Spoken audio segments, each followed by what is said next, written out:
දැන් දරුවනේ අපි අද 10 පන්තියේ 10 ශ්‍රේණියේ එක පාඩම බලමු. පළවෙනි පාඩමෙන් කියන්නේ ජීවයේ රසායනික පද. රසායනික පද. ජීවයේ රසායනික පද. මේ පාඩම අපි වීඩියෝ එකක් විදිහට ගමු. ඊළඟ පාඩම දෙවෙනි පාඩම අපි පන්තියේ ඉගෙන ගන්න උත්සාහ කරමු. right? එතකොට පුතේ අපි අද ඉගෙන ගන්න උත්සාහ කරනවා අපේ ජීවීන් කියන. අපි ජීවීන් යනතට ගොඩක් අය ගන්න පුළුවන්. කවුද? ශාකායිතය. සතුන් අයිතිය.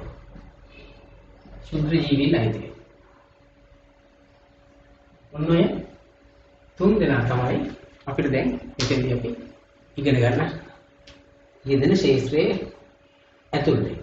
මේකෙන් අපි ඉගෙන ගන්න යන්නේ ජීවීන්ගේ දේහ යටතේ මිනිසා සම්බන්ධයෙන් තමයි අපි වැඩි අවධානයක් යොමු කරන්න උත්සාහ කරන්නේ. right? අපි එහෙනම් දැන් උත්සාහ කරමු මේක සටහන් කරගන්න අවශ්‍ය නැහැ. මාතෘකාව විතරයි සටහන් කරගන්න අවශ්‍ය වෙන්නේ. ඊට පස්සේ ජීවී රසායනික පදනම යටතේ අපි බලමු අපේ ශරීර සකස් වෙන්න මොනවද පදනම් වෙලා තියෙන මූලද්‍රව්‍ය හා සංයෝග ගැට්. පුතේ අපිට ස්වාභාවිකව හමු වෙනවා. ස්වාභාවිකව හමු වෙන මූලද්‍රව්‍ය ගාන කීයක් කියනවද? ස්වාභාවික හමු වෙනවා අණු දෙකක් විතර. හරි?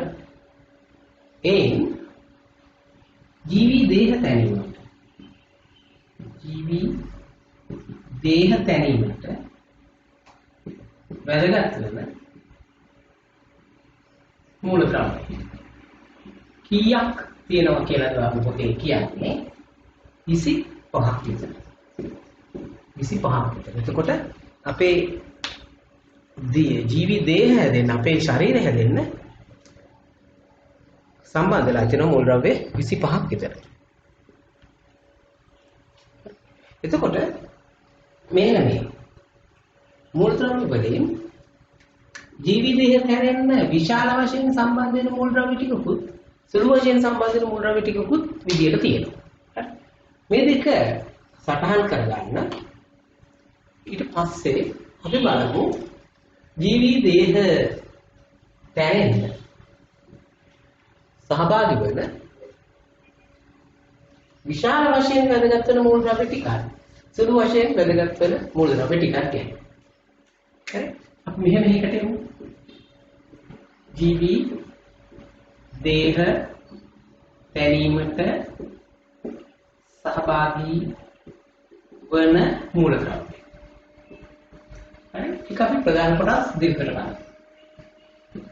1 2 මේකට විශාල වශයෙන් සහභාගී වන මූලද්‍රව්‍ය. දැන් එනවා මෙන්න මේවා. C carbon, H hydrogen, O oxygen. ඊළඟට තව එනවා කවුද? නයිට්‍රජන්. නයිට්‍රජන්. ඔන්න මූලද්‍රව්‍ය හතර ජීවී දේහ තැනෙන්න විශාල වශයෙන් අවශ්‍ය වෙනවා කියලා කියනවා. හරි? සුළු වශයෙන් අවශ්‍ය වෙන මූලද්‍රව්‍ය.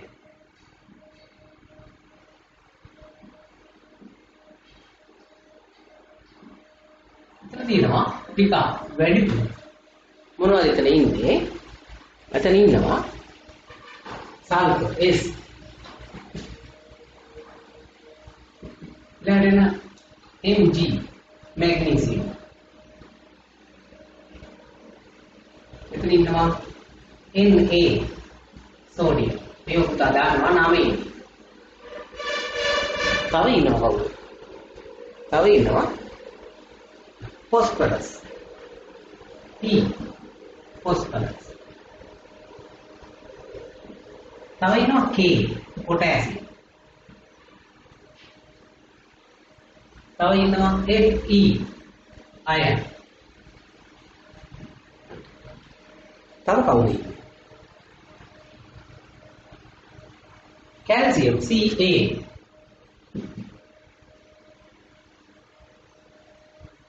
තව ඉන්නවා කවුද? chlorine Cl chlorine. තව ඉන්නවා iodine ඉන්නවා. මේ ටික. එතකොට විශාල වශයෙන් සහභාගී වෙන මූල ද්‍රව්‍ය CHON සුළු වශයෙන් අවශ්‍ය වෙනවා sulphur, magnesium, sodium, potassium, phosphorus, ferrous, calcium, chlorine වගේ මූල ද්‍රව්‍ය. හරි? පුතේ සල්ෆර් ඉන්නවා ප්‍රෝටීන් වල.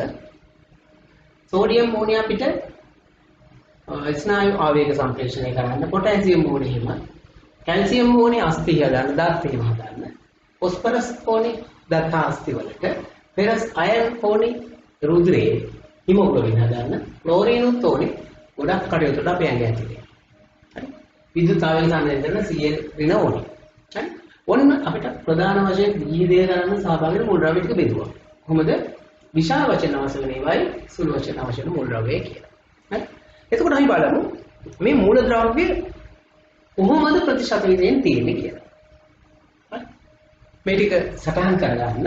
ඊට පස්සේ අපි බලමු එක එක මූල ද්‍රව්‍ය කොච්චරක් මේ අපේ ඇඟේ ජීවිතයේ තුල තැන්පත් වෙලා තියෙනවද කියලා බලන්න. හරි පුතේ? හරි. එහෙනම් මේ ටික සටහන් කරගන්න. දැන් මම ටිකම කරනවා. ඔයාලා වීඩියෝ එක නවත්තලා එමින් සටහන් කරගන්න පුළුවන්. ලියා ගන්න වෙලාවක් මේ අතරේ හම්බෙන්නේ නැහැ. එතකොට පුතාට පැයක වැඩසටහන වීඩියෝ එකක් විතර ලැබුණොත් පැය දෙකක විතර වැඩ යෙදෙයි. හරි? එහෙනම් මම එක එක නැතුවා. දැන් අපි බලමු ජීවි දේහ වල මේ මූල ද්‍රව්‍යයන් ප්‍රතිශත. හරි? ස්කන්ධය අණු ප්‍රතිශත. හරි? ජීවි දේහ තුල මූල ද්‍රව්‍ය ස්කන්ධය අණුව අඩංගු වන ප්‍රතිශත.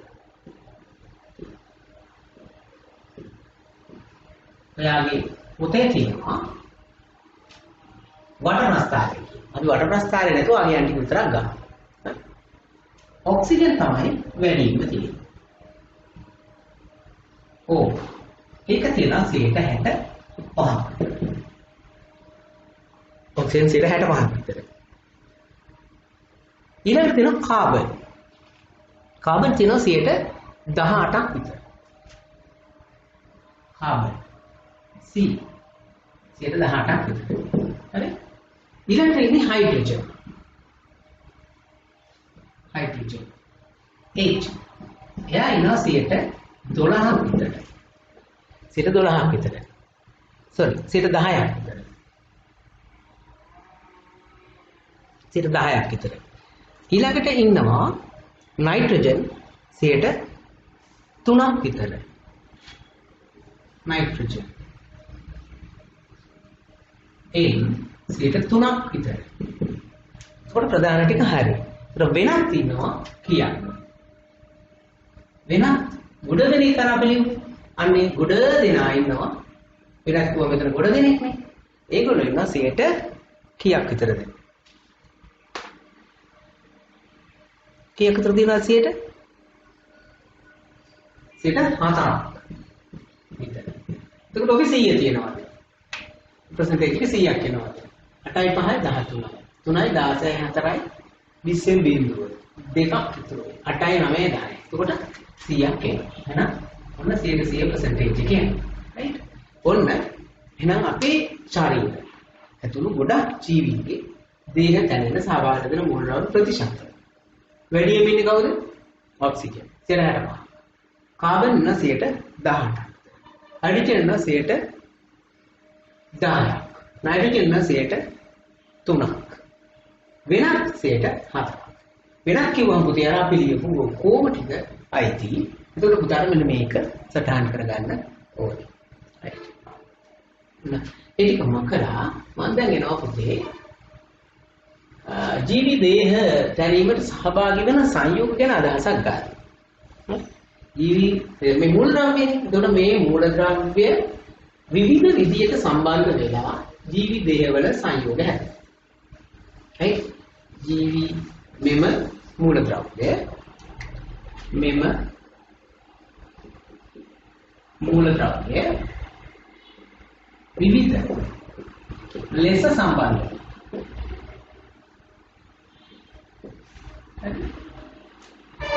ජීවි දේහ තුළ විවිධ රසායනික සංයෝග සෑම හරිද? විවිධ රසායනික සංයෝග සෑම. මෙන්න මේ රසායනික සංයෝග වේදනා ප්‍රධාන කොටස් දෙකකට. හරි? අන්න ඒක වැදගත්. ජීවි දේහ පැනීමට සහභාගී වන සංයෝග ප්‍රධාන කොටස් දෙකයි පුතේ. එකක් තමයි කාබනික සංයෝග. අනිත් එක තමයි දෙක අකාබනික සංයෝග. හරිද පුතේ? එහෙනම් ජීවි දේහ තැරෙන්න සම්බන්ධ වෙලා තියෙන සංයෝග වර්ග දෙකක්. එකක් තමයි කාබනික සංයෝගය. අපි කාබනික සංයෝගයක් මොකක්ද කියලා බලමු. ඊළඟට ඒ සම්බන්ධ වෙන අකාබනික සංයෝගය. අකාබනික සංයෝගයක් කියන්නේ මොකක්ද කියලා ඊළඟට බලමු. රයිට්? හරිද පුතා? රයිට්. එතකොට අපේ ජීවි දේහ තැරෙන්න විවිධ මූල ද්‍රව්‍ය සම්බන්ධ වෙලා තියෙනවා. මේ මූල ද්‍රව්‍ය විවිධ එකතු වෙලා සංයෝගය හැදෙනවා. ඒ සංයෝග තමයි අපි කාබනික සංයෝගයි අකාබනික සංයෝගයි කියලා බෙදා ගන්න යන්නේ. රයිට්? ඊළඟට එහෙනම් අපි බලමු මේ කාබනික සංයෝග සහ අකාබනික සංයෝග නිර්වචනය කරගන්න. සහ උදාහරණ උදාහරණ. රයිට්. මේක සටහන් කරගන්න.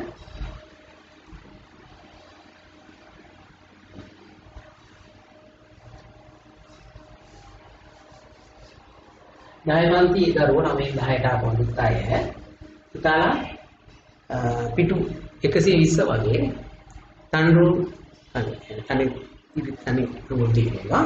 ඒ මේ සිංගල් රූල් තියෙන පිටු 120 වගේ සියාපෝ දෙකක් තියාගන්න. එක පොතක අපි මේ වගේ වීඩියෝ වලින් එන ක්ලාස් ටික දාගමු. අනිත් පොතකට අපි යමු පන්ති කාමරේ. දැන් 25 අපි පන්ති පටන් ගන්නවා. පන්ති පටන් ගන්නකොට පස්සේ පළවෙනි අඟහරුවාදා අපි පන්ති පටන් ගන්නවා. ඒකෙදි ඒක කරගන්න පුළුවන්. රයිට්. එතකොට පුතේ ඊළඟට අපි බලමු මොනවද මේ කාබනික සංයෝග කියන්නේ. කාබනික සංයෝග. පුතේ කාබනික සංයෝගයක් කියන්නේ කාබන් මූලද්‍රව්‍ය ප්‍රධාන කොටගෙන හටගෙන තියෙන සංයෝග වලට. කාබන් මූලද්‍රව්‍ය අත්‍යවශ්‍යම කාබන් අඩංගුයි. හරි? කාබන් මූලද්‍රව්‍ය අත්‍යවශ්‍යම අඩංගු වෙලා තියෙන සංයෝග. කාබන් මූලද්‍රව්‍ය අඩංගුව පවතින සංයෝග. කාබනික සංයෝගයි. හරිද? කාබන් මූලද්‍රව්‍ය අඩංගුව පවතින සංයෝග තමයි කාබනික සංයෝග කියලා කියන්නේ. එතකොට පුතේ මේකේ මේ සම්බන්ධ ප්‍රධාන සංයෝග ටික හරි ගත්තාම ඒවට අපි ප්‍රධාන ජෛවාණු කියලා කියනවා. අපි ඒක වෙනම බලමු.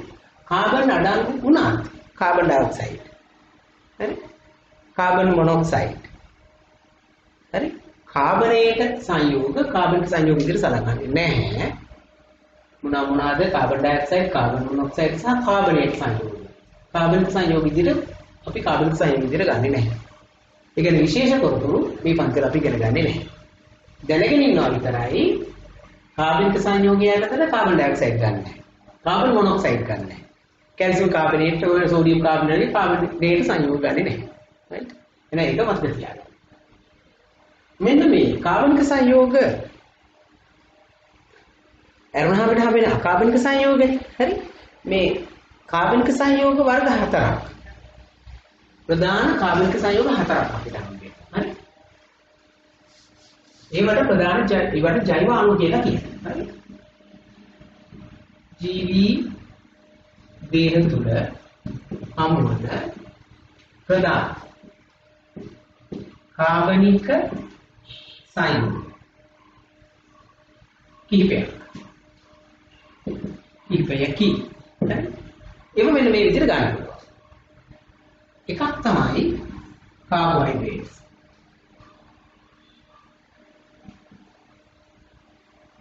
දෙක ප්‍රෝටීන්. තුන කාබෝහයිඩ්‍රේට්ස් ප්‍රෝටීන්. තුන ලිපිඩ. හතර නියුක්ලියික ආම්ල. අන්න පුතේ ප්‍රධාන කාබනික සංයෝග 4ක්. කාබෝහයිඩ්‍රේට්ස්, ප්‍රෝටීන්, ලිපිඩ, නියුක්ලියික ආම්ල. මෙන්න මේ හතරට කියනවා ප්‍රධාන ජෛව අණු කියලා. ප්‍රධාන ජෛව අණු කියලා. හරි? නම් ප්‍රධාන ජෛව අණු කියලා සලකන්නේ කාබෝහයිඩ්‍රේට්ස්, ප්‍රෝටීන්, ලිපිඩ, නියුක්ලියික ආම්ල කියලා. තවත් කාබනික සංයෝග තියෙනවා. හරි? මේ අමතරව කාබනික සංයෝගයක් විදිහට අපිට හම්බ වෙනවා විටමින්. එයත් කාබනික සංයෝගයක්. හැබැයි කාබනික සංයෝගයකි. එයා ප්‍රධාන ජෛව අණු වලට අයිති වෙන්නේ නැහැ. අපේ පාඩම ගලාගෙන යන්නේ මේ ප්‍රධාන ජෛව අණු 4ත් එක්ක. හැබැයි විටමින් තොට ඵලයේදී හම්බ වෙනවා. හරිද පුතේ? විටමින් තොට ඵලයේදී හම්බ වෙනවා. ඒක ගැන අපි ඉගෙන ගන්නවා. ප්‍රධාන ජෛව අණු තියෙන්නේ 4යි. මොනවද? කාබෝහයිඩ්‍රේට්ස්, ප්‍රෝටීන්, ලිපිඩ, නියුක්ලියික් ආම්ල. හරිද පුතේ? මොන ප්‍රධාන ජෛව අණු 4. ඔන්න ආයි බලන්න පුතේ කාබනික සංයෝග කියන්නේ මොනවද? කාබන් මුල් ද්‍රව්‍ය අඩංගු පදින සංයෝග. ඒ කියන්නේ නිර්වචන වල ලොකුට ගියාම නම් කියනවා කාබන් මුල් ද්‍රව්‍ය අත්‍යවශ්‍යයෙන් කාබන්ද මීට අමතරව හයිඩ්‍රජන්, ඔක්සිජන් සහ හැලජන මුල් ද්‍රව්‍ය අඩංගු සංයෝග කාබනික සංයෝග කියනවා. හරි ලොකු නිර්වචන වලට ගියාම කොහොමද කියන්නේ? අපිට ඒක 11 පන්තියේදී හම්බ වෙනවා. කාබනික සංයෝග කියන්නේ අත්‍යවශ්‍යයෙන් කාබන්ද ඊට අමතරව හයිඩ්‍රජන්, ඔක්සිජන් සහ හැලජන මුල් ද්‍රව්‍ය අඩංගු සංයෝග කාබනික සංයෝග. ඒක අපි කොටය පන්තිදී බලමු. එතෙන්ට ආවම කාබනික සංයෝග සහ කාබනික සංයෝග කියලා පාඩමක් අපිට එන්නේ හම්බෙන්නේ. මෙතෙන්දී අපි මේව තියන්න. right? එතකොට ජීවිතය තුළ හම් ප්‍රධාන කාබනික සංයෝග කීපයක්. කාබෝහයිඩ්‍රේට්ස්, ප්‍රෝටීන්, ලිපිඩ, නියුක්ලියික ආම්ල.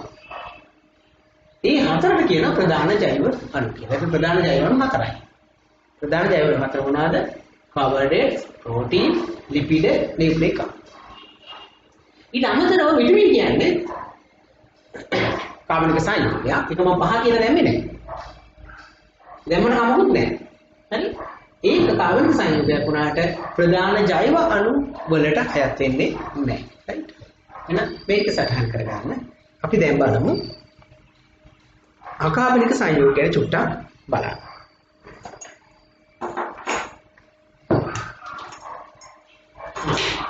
ඊළඟට අපේ අණු මාතෘකාව වෙන්නේ අකාබනික සංයෝග.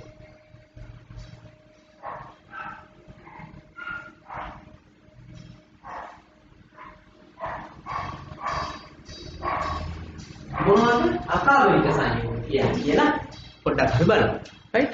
මේක සටහන් කරලා බලන්න. ජීවිතයේ සමන්ලෙන් නම් අකාබනික සංයෝග පැතිරලා කියලා තියෙනවා. ඒ මොනවද කියලා අපි ගන්න බලමු.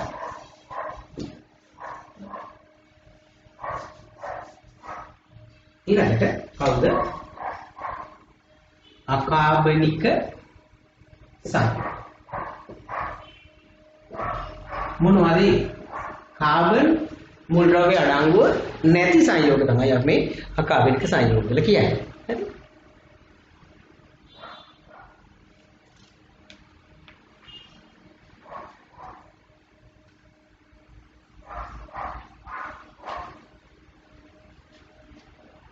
කාබන් මූල ද්‍රව්‍යයේ අඩංගුව නොපාවතින සංයෝග. මේ යටතේ උදාහරණ ගන්න පුළුවන් පුතේ අපිට ජලය. H2O කාබන් නැහැ. ඊළඟට තව ඉන්නවා කනිජ ලවණ. ඒ වගේ ඒවා තියෙනවා.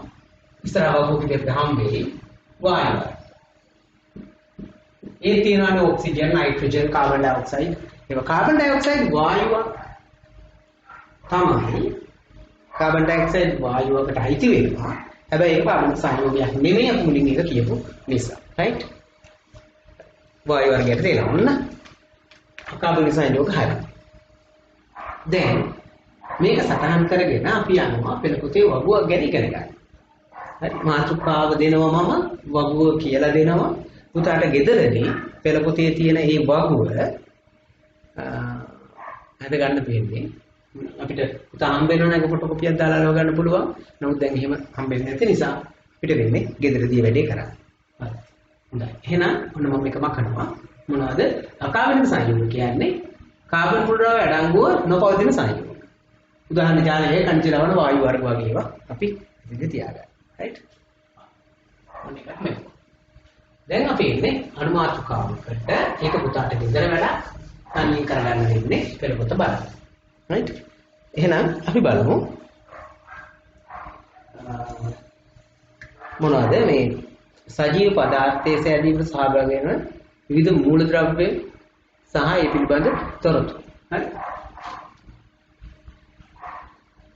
සජීව පදාර්ථය සෑදීමට සහභාගී වන මූලද්‍රව්‍ය හා ඒ පිළිබඳ තොරතුරු. ඒක තමයි අපේ මාතෘකාව.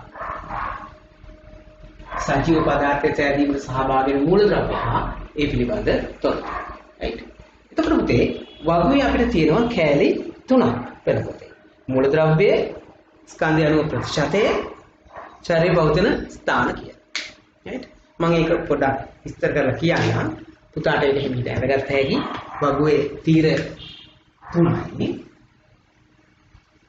පුතේ කියන හදාට ප්‍රශ්න අහන්නේ 1යි 2යි මේකට ගොඩක් ඕනේ. ඒකට බලන්න තේරෙනවා.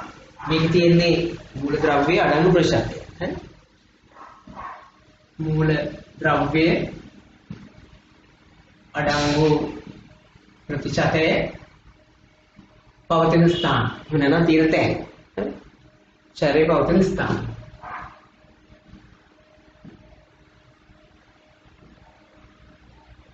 දාලා අවබෝධයක් මතකයක් තිබුණා නම් හරි. මූලද්‍රව්‍ය එක විදිහට ගන්න අර කලින් වගේමයි ඔක්සිජන් 65යි තියෙන තැන්. කොහේ කියනවද? සියලුම තරවල පටක අස්ථි ප්‍රෝටීන් කියලා. දෙවෙනි එකේදී කියනවා කාබන් 18යි සිරුරේ හැමතැනම. හයිඩ්‍රජන් 10යි සියලුම තරලවල පටක අස්ථි සහ ප්‍රෝටීන් වල. නයිට්‍රජන් 3යි සියලුම තරලවල පටක ප්‍රෝටීන්. තරල කියන්නේ අපි ඇඟේ තියෙන රුධිරය වගේමනේ. තරල කියන්නේ ද්‍රවයකට වඩා උපු වෙන්න ඕනේ. අංශු එක තුල රැඳෙන්න ඕනේ. එහෙම ශුක්‍ර තරලයේ රුධිරය ඒවා තරල විදිහට තමයි ගන්න. ඊළඟට ශ්ලේෂ්මල තියෙන ඒවා තරල. ඊළඟට කැල්සියම් 1.5යි මොළය, පෙනහළු, වෘක්ක, අක්මාව, හෘදය, තයිරොයිඩ් ග්‍රන්ථි, පේශි, අස්ථි. ෆොස්ෆරස් 1යි මුත්‍රාවල අස්ථිවල. පොටෑසියම් 0.3යි එන්සයිම් වල. සල්ෆර් 0.2යි ප්‍රෝටීන වල. සෝඩියම් 0.1යි සියලුම තරලවල පටකවල. මැග්නීසියම් 0.5යි මොළය, පෙනහළු, වෘක්ක, අක්මාව, හෘදය, තයිරොයිඩ් ග්‍රන්ථි, පේශි. ක්ලෝරින් 0.1යි සමේ සෛලවල. ෆෙරස් 0.07යි චූටි ප්‍රමාණයක් රුධිර හිමොග්ලොබින්. එහෙනම් අපිට අයන්න ඕනේ චුට්ටයි. හැබැයි ඒ ටික ලැබුණොත් වෙන දේවල් අපි දන්නවා ඉස්සරහව ගොඩ අපිට හම්බෙයි. ඊළඟට අයඩින් 0.0.0.2යි තයිරොයිඩ් ග්‍රන්ථි හෝමෝන වල. ඔයා දන්නවනේ අයඩින් නැතුනම් අයඩින් උණු තමයි. අපි කියන ගාලා ගන්න. මේ ඉදි වෙනවා. හරි? ඒක ඒකට බලන්න ඕන ප්‍රමාණය කොච්චරද කියලා. ස්කන්ධයක තියෙන ප්‍රමාණය කොච්චරද කියලා. නමුත් හානිය මොන වගේද කියලා. රයිට්? එහෙනම් මේ වගුවට ඉල යනවා රූල් කීයක්ද? 1යි 2යි 3යි 4යි 5යි 6යි 7යි 8යි 9යි 10යි 11යි 12යි 13යි 15ක් යනවා මුළුමනින්. 15ක වගුවකට පුතාට ඉඳ තියලා ඉතින් කරාගෙන ඉතුරු කොටසට අපි යමු. එහෙනම් ඊළඟට අපි ඉගෙන ගන්න යනවා පළවෙනි එක නැත්නම් A කියලා අපි කියමු. ප්‍රධාන ජෛව අණුවක් ලෙස කාබෝහයිඩ්‍රේට්ස්.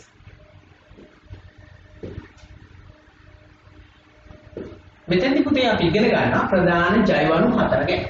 කාබෝහයිඩ්‍රේට්ස්, ප්‍රෝටීන්, ලිපිඩ, නියුක්ලියික් අණු. එතෙන්දී ප්‍රධාන ජෛව අණු අපස කාබෝහයිඩ්‍රේට්ස් හඳුනා ගැනීම වලට අපි එනවා. ප්‍රෝටීන් හඳුනා ගැනීමට එනවා. ලිපිඩ හඳුනා ගැනීමට එනවා. නියුක්ලියික් අම්ල හඳුනා ගැනීමට එන්නේ නැහැ. හරි? ප්‍රධාන ජෛව අණුවක් ලෙස කාබෝහයිඩ්‍රේට්ස්. හොඳයි. අපි බලමු දැන්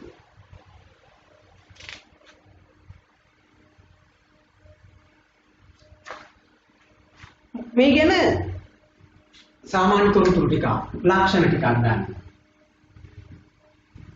මොන එකයි දෙකයි තුනයි කියලා. ප්‍රධාන ජෛව අණු කාබෝහයිඩ්‍රේට්ස් වල එකක් තමයි පෘථිවිය මත සුලභම කාබනික සංයෝගය. හරි? එක එන්නේ පෘථිවිය මත සුලභම කාබනික සංයෝගය. හරි? සුලභම කාබනික සංයෝගය. පෘථිවිය මත සුලභම කාබනික සංයෝගය. කොහොමද මේක හැදෙන්නේ? දෙවෙනි එකට අපිට ගන්න හැකි හරිත ශාක සිදු කරන ප්‍රභා සංශ්ලේෂණ ක්‍රියාවලියේදී උඩ නැහැ. පුතා ප්‍රභා සංශ්ලේෂණය දානවා. ප්‍රභා සංශ්ලේෂණයේදී හරිත ශාක කාබන් ඩයොක්සයිඩ් ජලය අරගෙන හිරු එළිය පාවිච්චි කරලා කාබෝහයිඩ්‍රේට්ස් හදනවා. එතකොට හරිත ශාක තමයි මේ ප්‍රධානම වැඩේ කරන්නේ කියලා. වෙන කාටවත් ඒ වැඩේ කරන්න බෑ. මේ පෘථිවිය මත. එයා විතරයි කරන්නේ. හරි? සුලභ කාබනික සංයෝග හරිත ශාක දුර ප්‍රශ්න කියන්නේ මේ කොට නෙයි. එතකොට මෙයා අඩංගු වෙනවා අපි එදිනදා ආහාරයට ගන්න අල බතල බත් පාන් වගේ දේවල් තියෙනවා. ඒක අපි මෙතනට ලියන්න ඕනේ නැහැ. මේ කාබෝහයිඩ්‍රේට් සහිත ආහාර. අපි වැඩිපුරම ගන්නේ කාබෝහයිඩ්‍රේට් සහිත ආහාර තමයි. රයිට්? එතකොට අඩංගු මූලද්‍රව්‍ය මොනවද? මේක පළවෙනි එක විදිහට ගමු. දෙවෙනි එක. අඩංගු මූලද්‍රව්‍ය. කාබෝහයිඩ්‍රේට්ස් වල අඩංගු වන මූලද්‍රව්‍ය කීයද? කාබනයිඩ් අඩංගු වෙනවා, හයිඩ්‍රජන් අඩංගු වෙනවා, ඔක්සිජන් අඩංගු වෙනවා. CHO. ඉච්චරයි තියෙන්නේ. කාබෝහයිඩ්‍රේට්ස් වල අඩංගු මූලද්‍රව්‍ය CHO. ඊළඟ මෙයාට තියෙනවා මොකද්ද? පොදු සූත්‍රයක්. පොදු අණුක සූත්‍රය. පොදු අණුක සූත්‍රය. මේක මම දැක්ක විභාගේ කාලා තියෙනවා. පොදු අණුක සූත්‍රය. CX H2OY. CX H2OY. මේකේ හයිඩ්‍රජන් සහ ඔක්සිජන් අතර ප්‍රතිශතය 2ට 1යි. හරි? මෙහි කොහෙද? හයිඩ්‍රජන් හා ඔක්සිජන් අතර අනුපාතය කීයද? 2ට 1යි. හයිඩ්‍රජන් 2ට ඔක්සිජන් 1යි. මෙහි හයිඩ්‍රජන් හා ඔක්සිජන් අතර අනුපාතය 2ට 1යි. රයිට්? ඔන්න එහෙනම් ඔය ටික අපි ලියා ගන්න ඕනේ. මොනවද පුතේ? ලක්ෂණ දෙකක්, අඩංගු මූලද්‍රව්‍ය ටිකක්, පොදු අණු සූත්‍රය. CX H2OY. මේක ඕනේ වෙනවා දස්කරේ ජීවිතයයි. විභාගෙදී තෝරනවා. මේදී H සහ O අතර අනුපාතය තමයි 2ට 1ක් වෙන්නේ. ඒක සම්මතයක් විදිහට තමයි ගන්න. රයිට්? එහෙනම් මේ ටික සටහන් කරන්න මම මේක අකලා ඊළඟට ගන්න යනවා කාබෝහයිඩ්‍රේට් වර්ග කරා. කාබෝහයිඩ්‍රේට්ස් වර්ග කරා. අද උතා මොන මේකවා?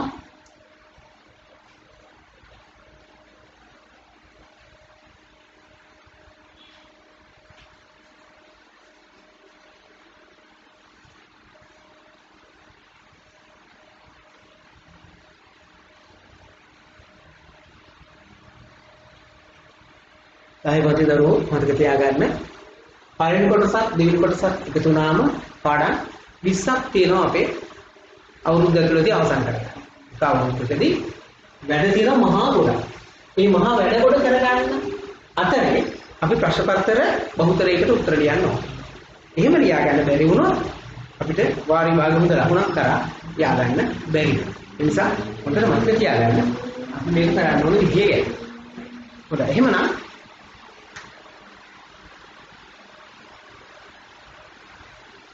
සෑදී ඇති ආකාරයන්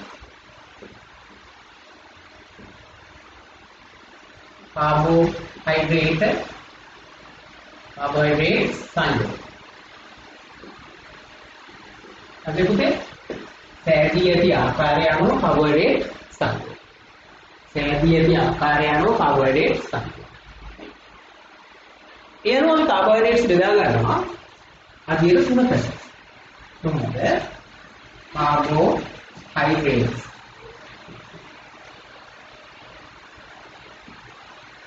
තුන. එකට කියනවා මොනොසැකරයිඩ් කියලා. මොනොසැකරයිඩ්. මොනෝ කියන්නේ එකයි ඒක. කාබෝ. ඊළඟට දෙවෙනි කියනවා ඩයිසැකරයිඩ්. ඩයි කියන්නේ දෙකක්. තුන්වෙනි කියනවා පොලිසැකරයිඩ්. පොලි කියන්නේ ගොඩ. මොනොසැකරයිඩ් යන දෙකක් එකතු කරලා ඩයිසැකරයිඩ් කියනවා. මොනොසැකරයිඩ් යන දෙකක් එකතු කරලා ඩයිසැකරයිඩ් කියනවා. මොනොසැකරයිඩ් ගොඩක් එකතු කරලා පොලිසැකරයිඩ්. හරිද පුතේ? මොනොසැකරයිඩ් අණු දෙකක් එකතු කරලා ඩයිසැකරයිඩ් කියනවා. මොනොසැකරයිඩ් වල ගොඩක් එකතු වෙනවා පොලිසැකරයිඩ් එකක්. මේකේ සූත්‍රයක් තියෙනවා. C6යි H12යි O6යි. ඊට උදාහරණ දෙනවා ග්ලූකෝස් අනිත් කියන්නේ ග්ලූකෝස් එකක්. අනිත් එක ෆ්‍රුක්ටෝස්. තුන්වෙනි කියන ගැලැක්ටෝස්.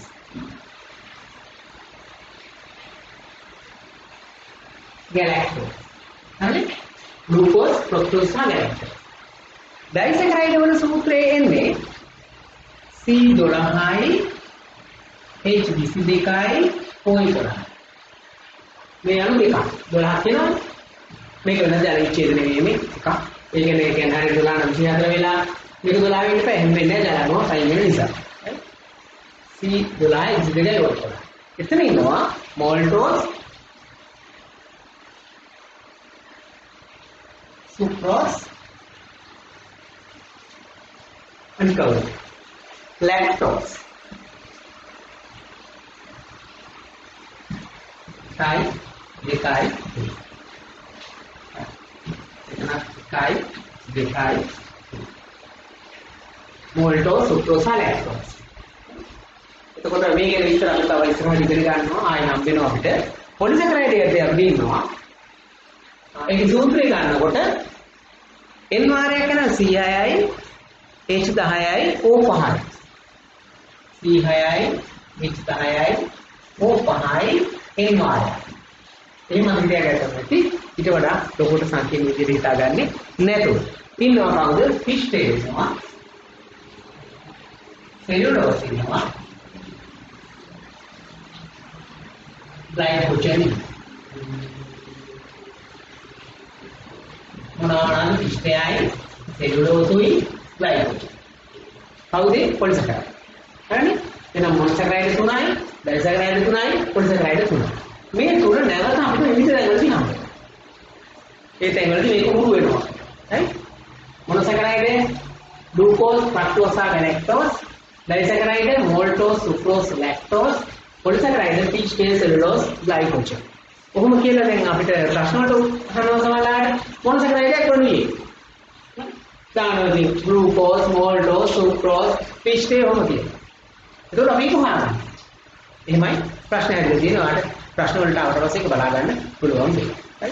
හොඳයි. එහෙමනම් මේක සටහන් කරන්න. ඊට පස්සේ අපි යන් මොනොසැකරයිඩ් ගැන ඉගෙන ගන්න. එනවා මේක මකනවා. හිතන්න මේක පොතේ තියෙනවා. ඒ විදිහට. දැන් අපි පාඩම අරගෙන යනවා මෙන්න මේ මොකක්ද බයිසකරයිද හා පොලිසකරයිද ඔස්සේ.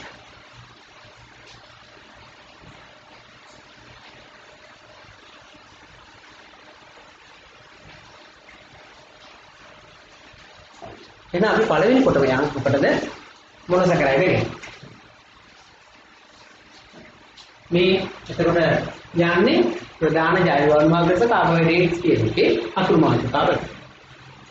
ඒක තමයි මොනොසැකරයිඩ්. අපි ආයේ ලක්ෂණ කිහිපයක් දෙමු. එයාගේ ලක්ෂණ කිහිපයක් අපි කියමු. බලමු. එකක් තමයි කාබෝහයිඩ්‍රේට්ස් වල තැනුම එක. කාබෝහයිඩ්‍රේට්ස් වල තැනුම ඒකකය කාබෝහයිඩ්‍රේට්ස් වල තැනුම. මෙයා පැණි රසයි. ජලයේ දියේ පැණි රසයි. ජලයේ දියේ හතර ස්පටික සාධායි. ස්පටික රූපී කියමුවා. ස්පටික රූපී. ස්පටික කැටි තියහද? ස්පටික රූපී. උදාහරණ තුන අපි දන්නවා. උදාහරණ 1යි 2යි මොන උදාහරණ තුන? ග්ලූකෝස්, ෆ්‍රක්ටෝස් සහ ගැලැක්ටෝස්. ඒක ලියවල අක්ෂර. ඊට පස්සේ මේ ගැන තොරතුරුයි අපිට ඉගෙන ගන්න වෙන්නේ. මේක සඳහන් කරන්න මේ ලක්ෂණ හතර වැදගත් පුතේ. දැන් මේකකේ පැණි රසයි, ජලයේ දියන ස්පටික. අනිත් ඒවාට යන නොවන අවස්ථා අපි බලමු. දැන් අපි යන්නේ වගුවට මොකක්ද? මොනොසැකරයිඩ් පිළිබඳ තොරතුරු අනුමාන. මොනොසැකරයිඩ් පිළිබඳ තොරතුරු. ඒ ගැන තොරතුරු වගුවක් තියෙන්නේ පෙළපතේ වගුව 1 පිටු අංක 3 එක වගුව. හරි? ඒ වගුව පුතාම දෙන්න වෙන පොලේක ලියන්න ඕනේ නැහැ නේද? පන්තියට ආවනම් අපි කියන නිවැරදි පොලේක ලියන්නේ කියලා. දැන් මෙතනින් ලියන්නයි වෙන්නේ මම ඊදෙන කියලා දෙන්න. ඒකට යාවි රූල් 10ක් 12ක් විතර. මොන වැඩ ගොඩක් වෙලාව ගත වෙන විදිය. හොඳේ? මොනොසැකරයිඩ් වර්ගයේ තියෙනවා පවතන ස්ථාන තියෙනවා වෙනත් කරුණු තියෙනවා. පළවෙනි ග්ලූකෝස්. අඩංගු පවතන ස්ථාන ඉදුණු පළතුරු මීපෙන්. එහෙනම් මීපෙන් කෑවත් ඉදුණු පළතුරු කෑවත් ග්ලූකෝස් සම්පූර්ණ. වෙනත් තරමකට තියෙනවා සියලු පිෂ්ඨ ආහාර ජීර්ණයේ අන්තඵලයේ ග්ලූකෝස් එක. මේ ග්ලූකෝස් උඩට අවශෝෂණය වෙයි. අපි ආහාර ජීර්ණ පද්ධතිය ඉගෙන ගනිද්දී 11 පන්තියේදී මේක හරියටම එනවා අපිට තවදුරටත් දාගන්න පුළුවන්. මොකද අපි කෑමට ගන්න පිෂ්ඨ ආහාර ජීර්ණයේ අන්තඵලයේ කුඩාන්තරයේදී ග්ලූකෝස් වඩපත් වෙනවා. ඒ ග්ලූකෝස් තමයි අපේ රුධිරයට උරන්නේ. හරි? රුධිරයේ ග්ලූකෝස් සයිඩ් වලට දෙනවා, වෙල්ටි කක්මාවට යවනවා, කක්මාව සංසිත කරනවා ග්ලයිකෝජන් විදියට. ඒකට අපි ඒ පාඩමේදී බලමු. දෙක ශාක ප්‍රසංශයේ නිපදවන්නේ ග්ලූකෝස්. පුතේ ශාකය ප්‍රභාසංශ්ලේෂණයේදී ඉස්සෙල්ලාම නිපදවන්නේ ග්ලූකෝස්. ඒ ග්ලූකෝස් తాවකාලිකව පිෂ්ඨ බවටපත් කරලා ශාකපත්‍රය තුළ තැන්පත් කරනවා. හරිද පුතේ? ඉස්සෙල්ලාම නිපදවන්නේ මොනවද? ග්ලූකෝස්. ඒ ග්ලූකෝස් తాවකාලිකව පිෂ්ඨ බවටපත් කරලා ශාකපත්‍රය තැන්පත් කරනවා. ඒතකොට ශාකපත්‍රයක ප්‍රභාසංශ්ලේෂණය වුණා කියලා අපි පරීක්ෂා කරන්නේ පිෂ්ඨ පරීක්ෂා. හරිද පුතේ? right. එතකොට තව එකක් කියනවා සයිලින්සනේදී ග්ලූකෝස් බෙදීමෙන් ශක්තිය නිදහස් වෙනවා. ඒවත් අපි ඉස්සරහට ඉගෙන ගන්නවා පාඩමක් අපේ වෙනම කෑල්ලක් තියෙනවා සයිලීය ශ්වසනයේදී. මෙන්න මෙහෙම වැඩක් වෙනවා. ග්ලූකෝස් කියන්නේ C6යි H12යි O6. එයා ඔක්සිජන් එක්ක සම්බන්ධ වෙනවා O2 එක්ක CO2 හම් වෙනවා ජලය හම් වෙනවා H2O ශක්තිය හම් වෙනවා. එතකොට පුතේ අපි ඉදිරියදා ජීවිතේදී කරන සියලුම වැඩවලට අවශ්‍ය ශක්තිය හම්බෙන්නේ කොහොමද? ග්ලූකෝස් ඔක්සිකරණය වෙලා කාබන් ඩයොක්සයිඩ් ජලය හා ශක්තිය ලැබෙනවා. මේ මම කතා කරන්න ඔයාට දුවන්න පනින්න ගන්න හැම දෙයකම පාඩම් කරන්න ශක්තිය ඕනේ කරන්නේ එහෙමයි. ඒකට අපි ඉස්සරහදී තවදුරටත් මුණ ගැහෙනවා. ඊළඟට පුතේ ෆ්‍රුක්ටෝස් කියන්නේ ෆ්‍රුක්ටෝස්. ඉතුරු පළතුරු මීපෙන් වට්ටක්ක කැරට්. හරි? ඒක හඳුන්වනවලු පළතුරු සීනි ලෙස. අමු පළතුරු ඉදිරියට ඒවා තුළ ෆ්‍රුක්ටෝස් ඇදී. අමු කෑගෙඩියක් කන්නකො. ඉතුරු කෑගෙඩියක් කන්න. දැන් නම් බාගෙට ඉතුරු කෑගෙඩියක හොඳ ඉතුරු මේක කන්න. තාම වෙනස දෙන්නේ නැහැ. අමු කෑගෙඩියක් කවුකේම කාට රස දෙන්නේ නැති කියන්නේ. කොච්චර පැන් රස චිකන් කෑගෙඩියක් කොහොමද ජොලිද නේද? ඊළඟට පැණි රසෙන් වැඩිම සීනි වර්ගය මෙයයි. අන්න ෆ්‍රුක්ටෝස් තමයි වැඩිම පැණි රසක් තියෙන්නේ. අපි කියන ගොඩක් ආස වෙයි ඉන්නවා. තුන්වෙනි ගැලැක්ටෝස්. ගැලැක්ටෝස් කියන්නේ කිරි ආහාරය. කිරි පිටි හරි, ද්‍රව කිරි හරි, මී කිරි කනකොට හරි, මුදු හරි, යෝගට් අර මේ කියන කිරි ආහාර. ලැක්ටෝස් ජීර්ණේ ඵලය. ලැක්ටෝස් කියන සීනි එක ජීර්ණ වෙලා තමයි ගැලැක්ටෝස් හම්බෙන්නේ. පැණි රස නැහැ. අනුවිශේෂයෙන්ම පැණි රස නැහැ. එහෙමනම් ඒ වගුවට ඉඳ තිබ්බා අපි දැන් යනවා වෙන අනුමාන පාඩම. පොඩ්ඩක් මේක වැඩි වැඩ ටික ගෙදරට යන නිසා. right. අපි එක ඉගෙන ගත්තේ මොනස කරන්නේ. එහෙනම් දෙක වේගෙන් පස් කියලා දුන්නොත් එහි දෙන්නේ. ඔව්. නඩයි කරයි. දෙක වෙන්නේ ඩයිසැකරයිඩ්. මම මේ මාතෘකාව හදන්නම්කෝ. එක කියන එක අපි දෙක කරනවා. මොනෝ කියන එක ඩයිසැකරයිඩ්. හරි? ඩයිසැකරයිඩ්. එයාගේ ලක්ෂණ බලන්න. එයාගේ ලක්ෂණ ටික බලන්න. මොනවද? මෙයා පැණි රසයි. ජලයේ දිය වෙනවා. හරි? ඊළඟට ස්පටික හදනවා. මොනොසැකරයිඩ් කීයක් විතර හැදෙනවද? ඔන්න ඔය ටික නේ කියන්නේ. මෙතන වෙන්නේ මොනොසැකරයිඩ් අණු දෙකක්. එකතු වෙන්නේ ඩයිසැකරයිඩ් ඩයිසැකරයිඩ් අණු. සෑදී කියමුකෝ. හරි. මොනොසැකරයිඩ් දෙකක් තිබුණා ඩයිසැකරයිඩ් එකක් හැදෙනවා. ඒ කියන්නේ පුතේ මෙතනදී එක ජල අණුවක් පිට වෙනවා. සෑදී ජල අණුවක් පිට වෙනවා. මම අර ඉස්සෙල්ලා කියන්නේ කිව්ව මේ ජල අණුවක කතාව. ඒ කියන්නේ වෙන මෙහෙම ගන්න පුතේ මොනෝ සැකරයිඩය ධන මොනෝ සැකරයිඩය මට ඉන්නේ තමයි යන්නේ යටිනුලේ දෙය ඊටා ඩයි සැකරයිඩය ධන ජල. ඔන්න අපි ඒක පොදු කරා. මොකක්ද? මොනොසැකරයිඩේ දාන මොනොසැකරයිඩේ ඩයිසැකරයිඩේ දාන ජලය. හරි? ඒ කියන්නේ මොනොසැකරයිඩේ දාන මොනොසැකරයිඩේ C6යි H12යි O6 දාන C6යි H12යි O6 ඊතන ඩයිසැකරයිඩේ C12යි H22යි O11යි දාන H2. දැන් බලන්නකෝ දෙපැත්ත හරියනවද කියලා. C6යි 6යි 12යි. H12යි 12යි 24යි 22යි 2යි 24යි. O6යි 6යි 12යි 11යි 1යි 12යි. හරිනේ? ඔන්න හැදෙන හැටි. මේක ප්‍රතික්‍රියාව ලියද්දි කියනවා පුතේ දෙපැත්තට වෙනවා කියලා ප්‍රතිවාර්තාවයි.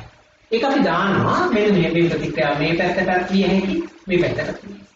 මෙතන තමයි මේ ප්‍රතික්‍රියාව දෙපැත්තට ලිය හැකි ප්‍රතිවාර්ත ප්‍රතික්‍රියාව. ඒ කියන්නේ ඩයිසැකරයිඩ් අණුවක් ජල විච්ඡේදනය වෙලා මොනොසැකරයිඩ් අණුවක් හැදෙන්න පුළුවන්. right?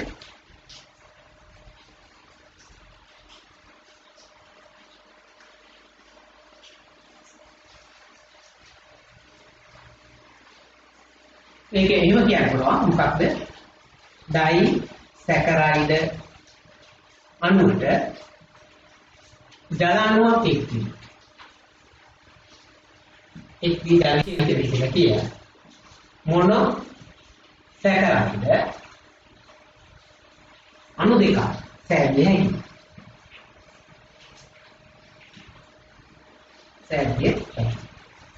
राइट.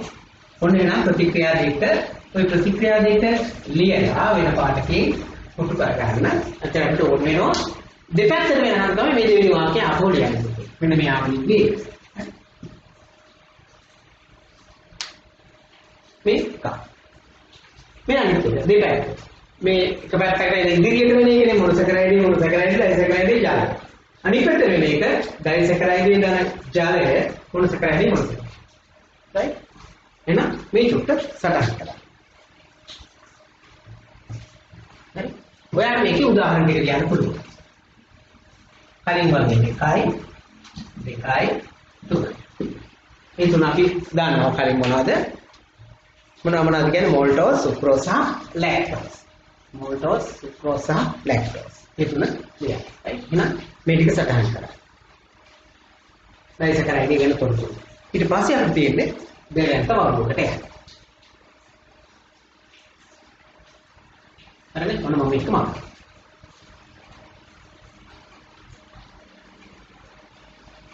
දැනුණා තිබුණොත් පන්තියට එද්දි ඒක සලකුණු කරගෙන පැන්සලෙන් ඉලක්ක හදලා හරි කොහොම හරි පොතේ කොතනින් හරි අයියකින් ලියලා හරි අරන් ඉඳ ආවම ගන්න.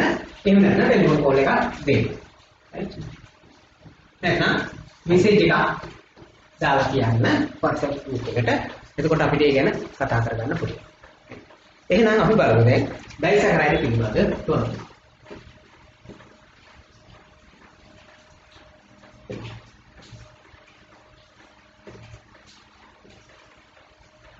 ඩයිසැකරයිඩ් පිළිබඳ තොරතුරු වලට අපි ගන්නේ ඔයාගේ පිටු අංක 4 තියෙන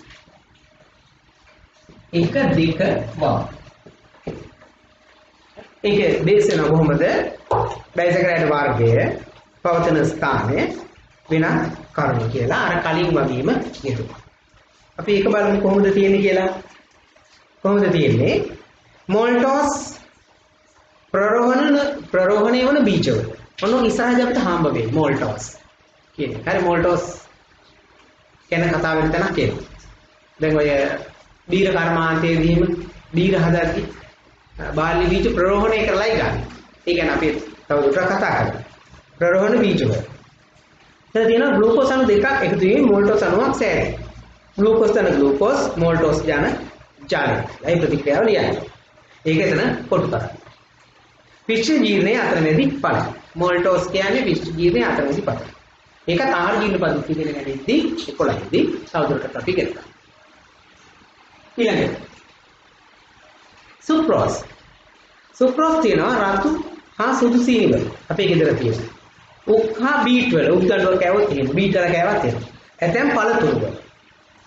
ශාකවල ෆ්ලෝයමින් යුෂේ. අන්න මරු එකක් ආවා. මොනවද මේ ශාකවල ෆ්ලෝයමීය යුෂේ? ශාකවල ෆ්ලෝයමීය යුෂේ. මේ ඔයා ගන්න. මේකට අපි කියන්නේ මීරා කියලා. පිටුල් මල අපලා ගන්න පැණි රස ද්‍රවය. ද්‍රාවණ මීරා වතුරයි සිල්. මේක රත් කරලා අපිට පුළුවන් පැණි හදන්න. ඒක තවදුරටත් රත් කරලා බලන්න පුළුවන්. නම් මේ කර්මාන්තයෙන් මේ ගොඩක් තියනකට පුතලා දාන්න. සාකල් ෆ්ලෝයින් විශේෂය තමයි අර මලක් කපලා ගන්න. හරි? පොල් මලක් කැපුවත්, කිතුල් මලක් කැපුවත්, තල් මලක් කැපුවත් ගන්නේ ෆ්ලෝයින් විශේෂය. ඒක මීරා එක. මේ මීරා මත ඉස්ත්‍යා කරාට පස්සේ තමයි රාහගේ. රා කියන්නේ වෙනම කර්මාන්තයක්. මීරා කියන්නේ වෙන එකක්. හරි? අර මිනිස්සු ලාභදායී නිසා ටග්ගාල කල්ලි කරගන්න රා බවට පරිවර්තනය කරනවා. මීරා අරගෙන පැණි හදලා අකුරු හදන්න කියනවා. තවත් ශ්‍රමය වැය කරන්න වෙනවා. උණු කරන්න පැණි දරවණි ඒ වෙනුවෙන් කෙනෙක් වෙන්න ඕනේ පැණි හදන්න ඕනේ. දැන් පැණි බෝටේ රුපියල් 800ක් කිලෝ එක. අකුරු කිලෝ එකක් රුපියල් 1000ක් විතර වෙනවා. මෙතන ගියොත් අනුතුරුදායකයි විකුණන්න තහන අල්ලනවා වෙන්නේ ප්‍රශ්න. ඒ වුණත් රාබෝතලයකුත් මම හිතන්නේ දැන් රුපියල් 150 200ක් වෙන්නේ. එහෙමත් මුදල් හොයන්න පුළුවන්. මොකද යන්නේ ඉන්න ඔය දෙකම කරන්න. හරි? මම දැනගන්න ෆ්ලෝයින් විශ්ය කියන්නේ මන කපලා ගන්න මීරාව. ඒවල යන්නේ නැහැ. නිකන් දැනගන්න කියනවා විතරයි. ඔය ඔක්කොම පුතා දාන්න. ඊළඟට වෙනත් කරුණු යට තියෙනවා ෆ්‍රුක්ටෝස් අණුවක් ග්ලූකෝස් අණුවක් එකතු වී සුක්‍රෝස් අණුවක් දැනෙනවා කියලා හැදෙනවා කියලා මොනවාද ෆ්‍රුක්ටෝස් ධන ග්ලූකෝස් ඒ දෙක එකතු වෙලා මොනවාද සුක්‍රෝස් අණුවක් හැදෙනවා ෆ්‍රුක්ටෝස් අණුවක ග්ලූකෝස් අණුවක එකතු වෙලා සුක්‍රෝස් අණුවක් හැදෙනවා කියලා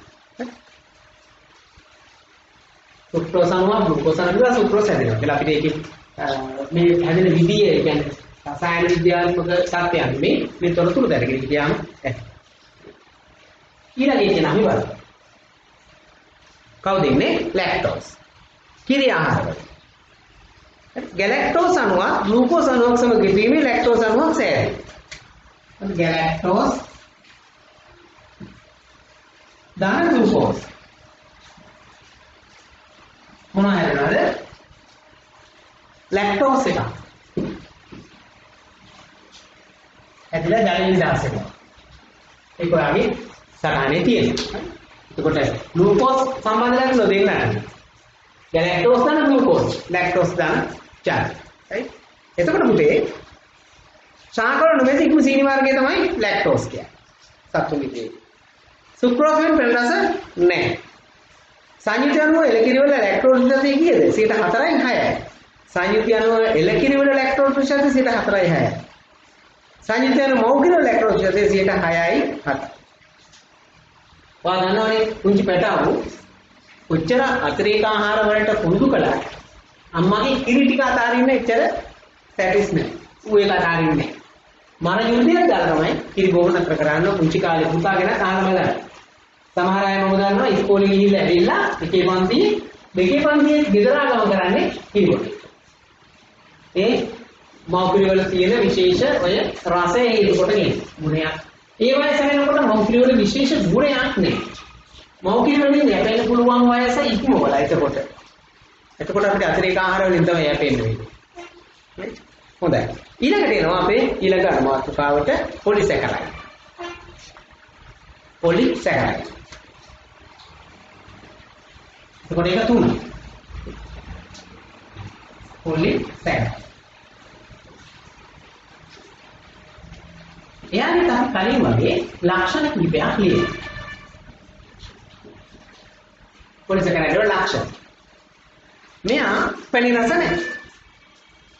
ජලයේ දී වෙන්නේ නැහැ. හරි? ස්පටික හදන්නේ නැහැ. හරි? මොනොසැකරයිඩ් වල රාශියක් බහුවර්ගීකරණය වෙලා හැදෙනවා. අර කලින් ඒවා වෙනස් වෙන විතරයි. මොනොසැකරයිඩ් අණු රාශිය බහු අවයවීකරණය වීමෙන් සෑහෙන මොනොසැකරයිඩ් අණු රාශියක් බහු අවයවීකරණය වීමෙන් හැදෙනවා. right? දෙවෙනි එක ස්පටික රූපී නැහැ. ජලයේ දිය වෙන්නේ නැහැ. මොනොසැකරයිඩ් රාශියක් බහු අවයවීමෙන් සෑහෙන. ඒ වගේම පොලිසැකරයිඩ් ජල විච්ඡේදනය වෙලා මොනොසැකරයිඩ් හැදෙන්න පුළුවන්. පොලිසැකරයිඩ් ජල විච්ඡේදනය වීමෙන් බර වචන පස්සේ හම් වෙනවා. මොනවද හැදෙන්නේ? මොනොසැකරයිඩ් හැදෙනවා. කලින් කියපු කතන්දරේම තමයි. පොලිසැකරයිඩ් ජල විච්ඡේදනයේ මොනොසැකරයිඩ් හැදෙනවා. ජලයේ තියෙනුයි. ජලයේ අද්‍රාව්‍ය. ස්පටික රූපී නැත. ස්පටික රූපී නැත. පැණි රස නැත. මොනවද ලක්ෂණ ටික? කාණ්ඩ පොලිසැකරයිඩ්. 1 2 3 4 5 මොනොසැකරයිඩ් අණු රාශියක් බහු අවයවීකරණය වෙලා හැදෙන පොලිසැකරයිඩ්. මොන ගොඩක් තමයි පොලි වෙන්නේ. පොලිසැකරයිඩ් අණු ජල විච්ඡේදන මොනොසැකරයිඩ් හැදෙනවා. ජලයේ දිය වෙන්නේ නැහැ, ස්පටික රූපී නැහැ, පැණි රස නැහැ. right? ඕකම සටහන් කරගමු. උදාහරණ ටික ඔයාලට ඉස්සෙල්ලා වගේම ලියන්න. 1 2 3 මොනයි පිච්ටයයි සෙලුලෝස් සහ ග්ලයිකෝජන්. ඔන්න පුතාට ලියන්න ඉඳ තිබ්බා. එහෙනම් ওই ටික සටහන් කරගන්න. ඊළඟ මාතෘකාවට අපිට යන්න පුළුවන්. දැන් නිකමට හිතන්නකො පිෂ්ඨයේ තියෙන ලක්ෂණ නෙමෙයි සෙලුලෝස් වල තියෙන. සෙලුලෝස් වල තියෙන ලක්ෂණ නෙමෙයි ග්ලයිකෝජන් වල. මේ අණු හැදෙන විදිය. හරි. ඒ කාරණේ නම් මේක සටහන් කරගන්න එකමයි. අද පුතාගේ පන්ති දවස් අඟහරුවා. අඟහරුවාදා අවස පන්ති කරන්න අපිට උනේ නැහැ. ඒ නිසා තමයි අවස මේ පන්ති කරලා මම ඔයාලට වීඩියෝ එකක් දාන්න. හරි? එතකොට මේ වීඩියෝ එක කරන්න දවස් 2-3ක් මම ඔයාලට දෙන්නම්. ක්ලික් කරලා දාගන්න. දිගින් දිගටම අපි වීඩියෝ එකක් දාමු. පාඩම වීඩියෝ එකකින් යන අතරේ අනිත් එක පන්ති කරමු. ඉතින් ඒක උඩ පාඩම් දෙකක් ඉවර කරගන්න පුළුවන් වෙයි. වැඩි පාඩම් ගානක් ඉවර කරගන්න ඕනි 10 පන්ති. ඒක තමයි ටාගට් එක වෙන්න ඕනේ. නැත්නම් අපි ලොකු අමාරුක වැඩ. රයිට්. එහෙනම් පොලිසැකරයිඩ් පිළිබඳ තොරතුරු.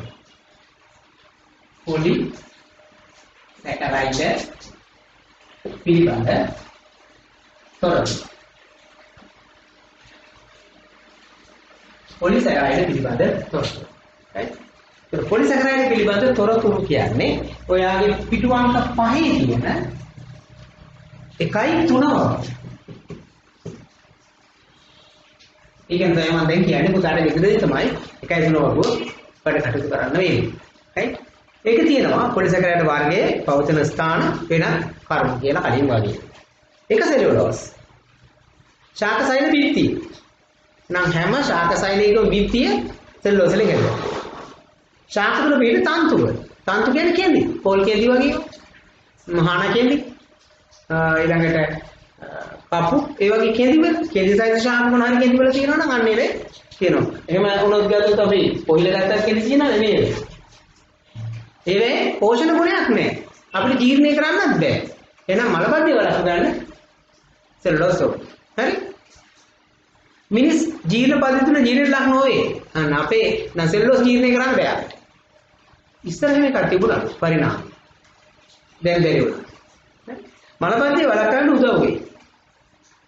ඒ කියන්නේ මල ද්‍රව්‍ය බැහැර කිරීම පහසු කරන්නේ. තන්තු. මොකද තන්තු ගොඩක් ඇදලා මල ද්‍රව්‍ය ටික අරගෙන යනවා. ගිහිල්ලා හලන්න පුළුවන් ලේසි. වැඩේ මාංශමය ආහාර ගන්න වෙලාවක මාංශමය ආහාරන තන්තු නේ. අන්න එතකොට අවුත්. හරි. පිෂ්ඨය දෙවෙනි එක. ධාන්‍ය වර්ග, අල වර්ග, කොස් දෙක. අපි දන්නන පිෂ්ඨය සහිත ඕනතරම් ආහාර. ශාකවල කපඩා කරන කාබෝහයිඩ්‍රේට් වර්ගයේ පිෂ්ඨය. يعني ශාකවල තියෙන කාබෝහයිඩ්‍රේට්ස් එක තමයි පිෂ්ඨය. ග්ලයිකෝජන්. සත්ව අක්මාවේ සහ පේශිවල. අක්මාව. පීකුතු කියන්නේ හරකගෙන් පීකුතු කන්න දෙන්නේ වෙන මේ. ග්ලයිකෝජන් තියෙන නිසා ශක්තිය ඉක්මනට ලබා ගන්න පුළුවන්. වකලාට දුර්වල ලෙඩකේ නැදේ දුර්වල වුණාට පස්සේ යොදා ගන්නවා මොකද? ග්ලයිකෝජන් ආහාර විදියට ගන්න. සමහර දරුවෝ කන්නේ නැහැ. හයිය නැහැ හරක් මස්තරන්. මස්තරන් හයිය නැහැ මේ පීකුතු නැත්නම් අක්මාව. කුකුළුගේ අක්මාවක් තියෙනවා විකුණා. liver. එතකොට සතුන්ගේ සිරුර තුළ කාබෝහයිඩ්‍රේට් සංස්කෘතිය කරනු ලබන්නේ ග්ලයිකෝජන් නිසා. සතුන්ගේ ශරීරය තුළ කාබෝහයිඩ්‍රේට් සංජිත කරනු ලබන්නේ මොන විදිහටද? ග්ලයිකෝජන් විදිහට. රයිට්? එහෙනම් ඒ වගුව ඉවර කරන්න. ඒ වගුවටත් යාවේ රූල් 7-8ක්. ඒ වගුවේ වැඩි හරි. දැන් අපි කරගන්න යනවා කාබෝහයිඩ්‍රේට්ස් වල වැදගත්කමයි කාබෝහයිඩ්‍රේට්ස් හඳුනා ගැනීමයි කියන දෙකට. අපි ඉස්සෙල්ලා වැදගත්කම කියලා එන්නකො. මේ එනගේ වගුවේ වැඩි කරගන්න. දැන් අපි පැයක විතර වෙලාවක් වැඩ කරද්දී වාට තව පැයක විතර වෙලාවක් ඉස්සරහට වැඩ කරන්න වෙනවා මේ ටික කරන්න. right? Carbohydrates well carbohydrates වල වැදගත්. එක ශක්ති ප්‍රභවයක්. ශක්ති ප්‍රභවයක් ලෙස. පුතේ අපේ එදිනදා කාර්යස්ථාවවල ශක්තිය ලබා ගන්නේ කාබෝහයිඩ්‍රේට්ස් ආහාර ජීර්ණය කෙරෙහි. හරි? කාබෝහයිඩ්‍රේට් අපේ ආහාරවල කාබෝහයිඩ්‍රේට්ස් බහුලයි. කාබෝහයිඩ්‍රේට්ස් බහුලයි. හරි? එම ආහාර ජීර්ණයෙන් මොනොසැකරයිඩ් හැදෙනවා. මොනොසැකරයිඩ් ග්ලූකෝස් හැදෙනවා. හරි? මොනෝ බොඩින් හැදෙයිද? සැකරයිඩ් මොනොසැකරයිඩ් සෑදේ. මේක මොනවාද? එම මොනොසැකරයිඩ් කියනවා කොහොමද? එම මොනොසැකරයිඩ් ඔක්සිකාරණය. ඔක්සිකාරණය සජීව සෛල තුළ ශක්තිය ඉපදෙනවා. ශක්තිය ඉපදෙනවා. අනේ පුතේ අපගේ ආහාර ලබරේට බහුලයි. මේ ආහාර ජීර්ණයෙන් මොනොසැකරයිඩ් හැදෙනවා. ඒ මොනොසැකරයිඩ් සජීව සෛල තුළදී ඔක්සිකරණය වෙනවා. මේ මොනොසැකරයිඩ් ඔක්සිකරණයෙන් සජීව සෛල තුළදී ශක්තිය නිපදෙනවා. ඒක තමයි අපි එදිනෙදා කාර්යයට අවශ්‍ය කරන ශක්තිය යොදන්නේ. දෙක යෙදෙනවා සංචිත ආහාරයක් ලෙස. සංචිත ආහාරයක් ලෙස. එක දෙක මේකට මේ ටික ඔක්කොම මේ සංචිත ආහාරයක් ලෙස. තුන්වෙනි එක ජීවීන් කාබෝහයිඩ්‍රේට්. ජීවීන්ගේ සෛල බිත්ති නිපද වීම. විශේෂයෙන්ම ශාකවල සෛල බිත්ති හදනවා. සිරුලෝසිෆාය කාබෝහයිඩ්‍රේට්ස් වගේ. හතරට නියුක්ලියික් අම්ලවල සංඝටකයක් ලෙස. සංඝටකයක් ලෙස. නියුක්ලියික් අම්ලවල සංඝටකයක් ලෙස. හරි පුතේ. එහෙනම් කාබෝහයිඩ්‍රේට්ස් වැදගත්කම් තියෙනවා හතරක්. 1යි 2යි 3යි 4යි. මොනවාද? ශක්තිභාගයක් ලෙස, සංචිත ආහාරයක් ලෙස, ජීවීන්ගේ සෛල බිත්ති ගැනීමට, නියුක්ලියික් අම්ල සංඝටකයක් ලෙස. මේ අපිට හම්බ වෙන්නේ. සංචිත ආහාර අපිට හම්බ වෙනවා. කාබෝහයිඩ්‍රේට් කියන අපි කනකොට ගාස්වල එන්නේ. ජීවීන්ගේ සෛල බිත්ති හදන්න විශේෂයෙන්ම ශාක සෛල බිත්ති හදන්න සිරලොස් ඕනනේ. නියුක්ලියික් අම්ල සංඝටකයක් ලෙස කාබෝහයිඩ්‍රේට්ස් තියෙනවා කියලා අපි බැලියයි. හරි. නියුක්ලියික් අම්ල වලට ගියාම හම්බෙන්නේ කැලි 3ක්. සීනි කාණ්ඩයයි, ෆොස්ෆේට කාණ්ඩයයි, නයිට්‍රජනීය භාෂ්මයයි. අන්නේ සීනි කාණ්ඩයක කාබෝහයිඩ්‍රේට්ස් ඕනේ. එහෙනම් මේක සටහන් කරන්න. අපි දැන් අලුත් අනුමාත්‍රිකාවකට යනවා. මෙන්න මේ අනුමාත්‍රිකාවේ තියෙන්නේ ක්‍රියාකාරකම් මහ ගොඩක්. ඒ ක්‍රියාකාරකම් ටික සේරම අපිට කරන්න පුළුවන් පන්තිකාමයේ. මොකද ඒකට අවශ්‍ය වෙන ද්‍රව්‍ය ඔක්කොම අපි ගාව තියෙනවා. පුංචි දේවල් පුතාට ගේන්න පුළුවන් දේවල් ගොඩක් තියෙනවා. මේ මාගා ඊට අදාළ වෙන අනිත් රසායන ද්‍රව්‍ය ටික තියෙනවා. අපිට කරලා බලන්න පුළුවන්. හරි? කිසි ප්‍රශ්නයක් නැතුව. ඒ අපිට පන්තිය කරගන්න බැරි වුණොත් මම ඒක ටික කරලා වීඩියෝ එකක් විදිහට දාලා දෙන්නම්. එහෙම හරි බලන්න. හරි? කාබෝහයිඩ්‍රේට්ස් හඳුනා ගැනීමේ පරීක්ෂා.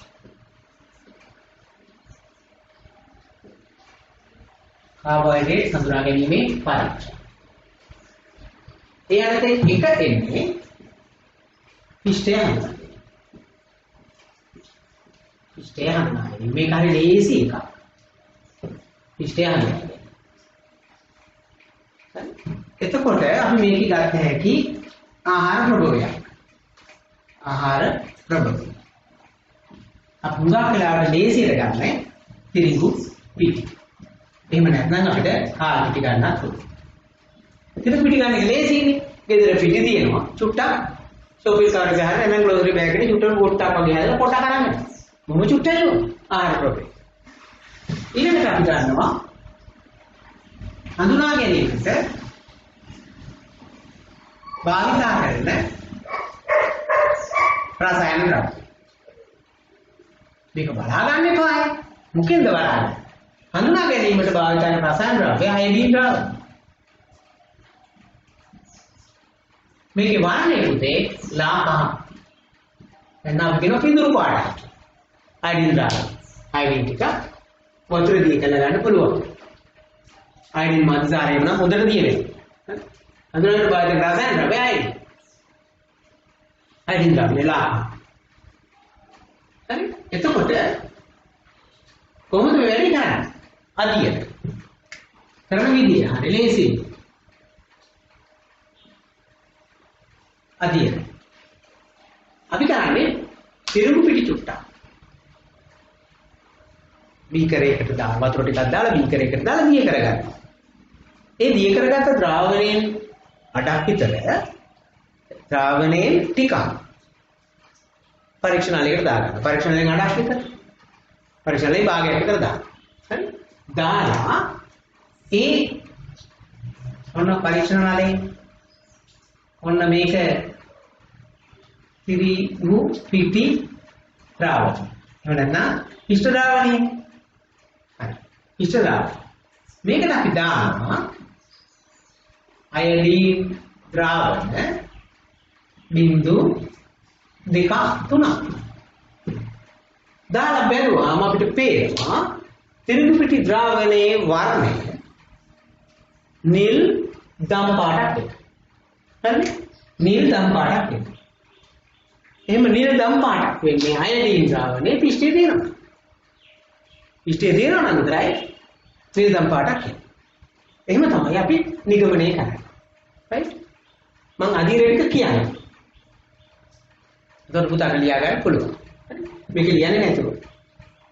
එක අධීර එක මේ රූපයේ උරුම තිබුණා වේ. පිෂ්ඨයේ සල්පය ජලයේ දිය කර. පිෂ්ඨයේ සල්පය ජලයේ දිය කර. පිෂ්ඨ ද්‍රාවණයක් සකස් කර ගැනීම.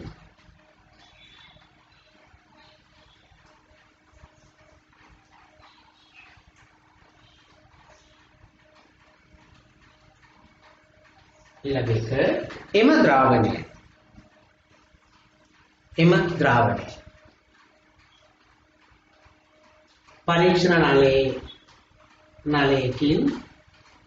පරීක්ෂණ නලයකින් අඩක් පමණ වනසේ දමා. පරීක්ෂණ නලයකින් අඩක් පමණ වනසේ දමා. එයට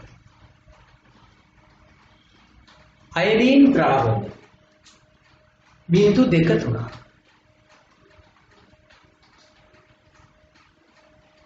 එකතු කිරීම. බිංදු 2 3 එකතු කිරීම.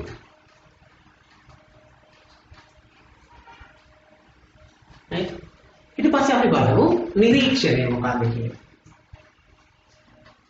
නිරීක්ෂණය අපි දකින්න දේ. නිරීක්ෂණය මොකක්ද? පිෂ්ඨ ද්‍රාවණය නිල් දම් පැහැයක් ගනි. පිෂ්ඨ ද්‍රාවණය නිල් දම් පැහැයක් ගනි. අපේ නිගමනය මොකක්ද? අන්තිම එක ආහාරයේ ආහාර ප්‍රභවයේ පිෂ්ඨය අඩංගුයි.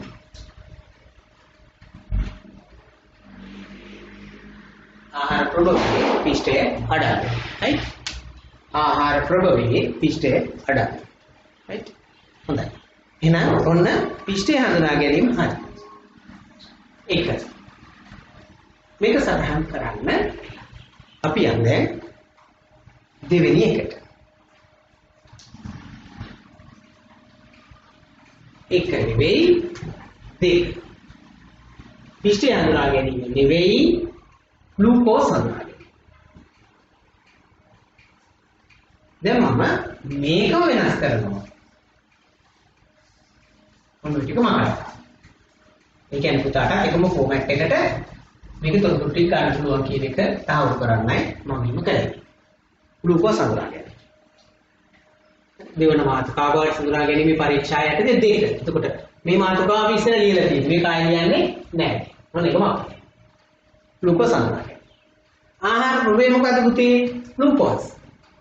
කොයින්ද? මේ කඩේදී ග්ලූකෝස් පැකට් පොඩි එකක් ගත්තා නම් හරි. ඉස්කෝලේ තියෙන ලොකු පැකට් එකක්.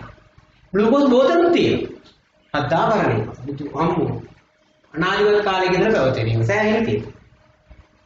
හඳුනාගන්න බාධන රසායන ද්‍රව්‍ය කියනවා. මේකට අපි ගන්නවා මෙන්න මෙහෙම ද්‍රාවණයක්. වෙන ඩික්. ඒක නිල් පාට. මම ළඟ තියෙනවා. අපිට ඒක කරගම ඕන කරන්න පුළුවන්. රත් කරන්න ගියාම තමයි පොඩි අවුලක් තියෙන්නේ. ඊට පස්සේ කරන විදිය. ඒක හරි ලේසි.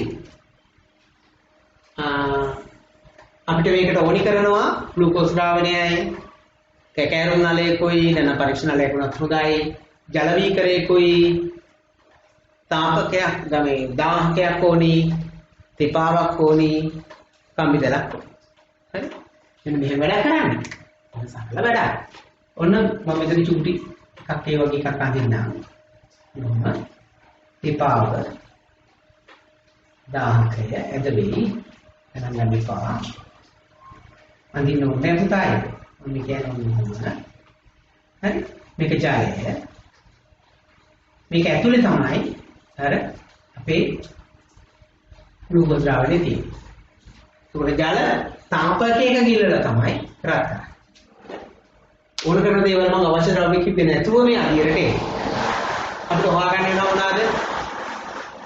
මොනවාද උදේ දීපාවයි පම්පිදලයි දාහකයයි විකරයයි පරීක්ෂණ නාලයයි ජලයයි ග්ලූකෝස් ද්‍රාවණයයි බෙන්ඩික් ද්‍රාවණයයි ඔන්න මම දැන් අදියර කියනවා ඔන්න මේක මම පුතා ඒක අනිත් නේ ව්‍යාකරණ කරනකොට බලන්න පුළුවන් ඒක තමයි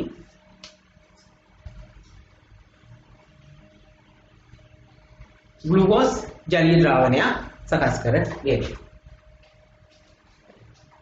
ग्लूकोज जलीय द्रावण्य सकस कर घेते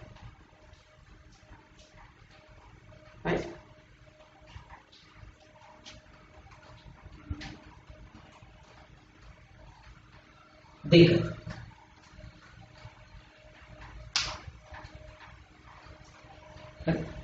देख එම ද්‍රාවණයෙන්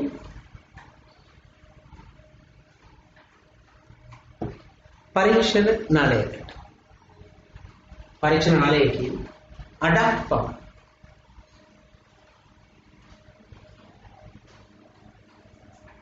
එකට එයට බෙලික් ද්‍රාවණයෙන් ස්වල්පයක් එක්කිරි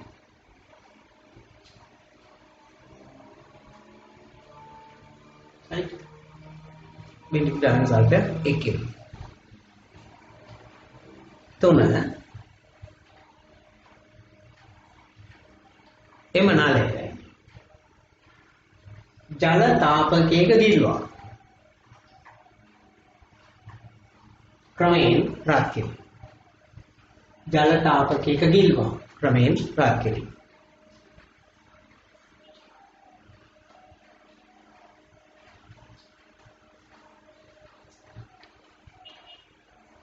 जल ताप की तीव्र क्रमेण रखे ඊට පස්සේ අපිට නිරීක්ෂණයක් හම්බෙනවා මනෝනේ අපි මේක වෙන්ඩික් ද්‍රාවණය දානෝනේ ග්ලූකෝස් ද්‍රාවණයට දැම්ම ගමන් ද්‍රාවණේ පාට නිල් හරි නිල් ඊට පස්සේ ඒක කොළ පාට වෙනවා කොළ ඊට පස්සේ කොළ කහ පාට වෙනවා කහ පාට තැඹිලි පාට වෙනවා තැඹිලි රතු පාට වෙනවා වර්ණ ශ්‍රේණියක් කියන්නේ මොනවද නිල් කොළ කහ තැඹිලි රතු කියලා කියනවා ගඩොල් රතු කියලා කියනවා හරි ගඩොල් රතු ඔතේ කියන්නේ ගඩොල් රතු අවක්ෂේපය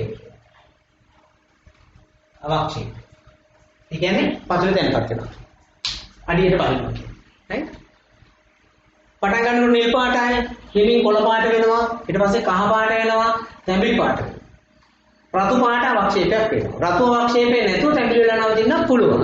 ඒ වෙන්නේ අපි දාපු සීනි ද්‍රාවණයේ ස්වභාවයයි. හරි? රතු අවක්ෂේපයක් නැහැ. හරි? නිල් කොළ පහ තැඹිලි ගඩොල් රතු අවක්ෂේප. හරි? ඔන්න නිරීක්ෂණය. නිගමනය මොකද්ද? ආහාර ප්‍රභවයේ මොනවාද අඩංගු? ග්ලූකෝස් අඩංගු. ආහාර ප්‍රභවයේ ග්ලූකෝස් අඩංගු. මම මේකට චුටි වෙන යෙදුමක් කියන්නම්. පුදුම මේ ටික ලියාගන්න මොන මිනිහට. හරි? අදිර ටික මම කිව්වනේ.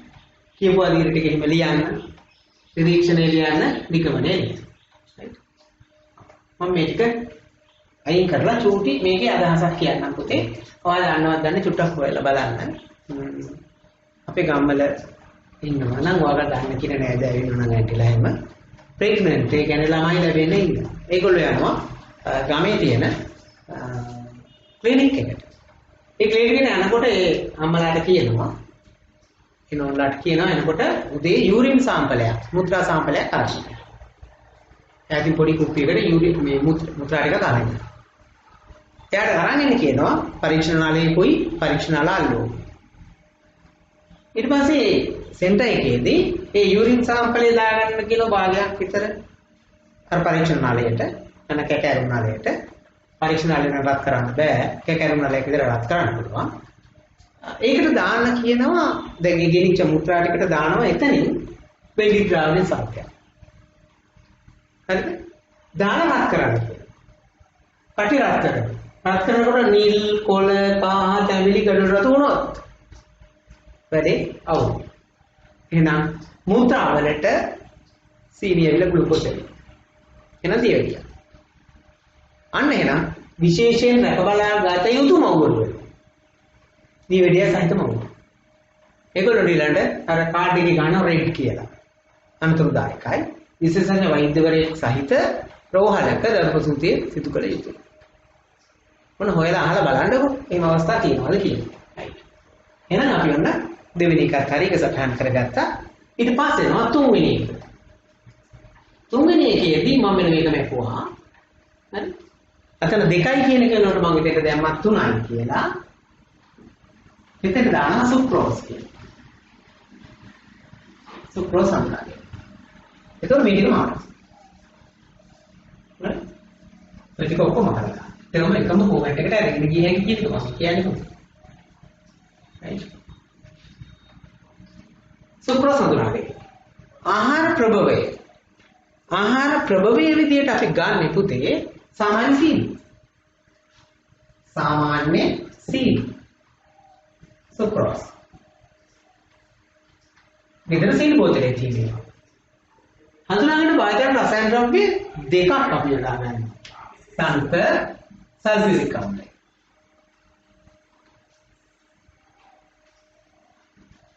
සල්ෆියුරික් අම්ලයයි බෙනඩික්ට් ද්‍රව්‍ය.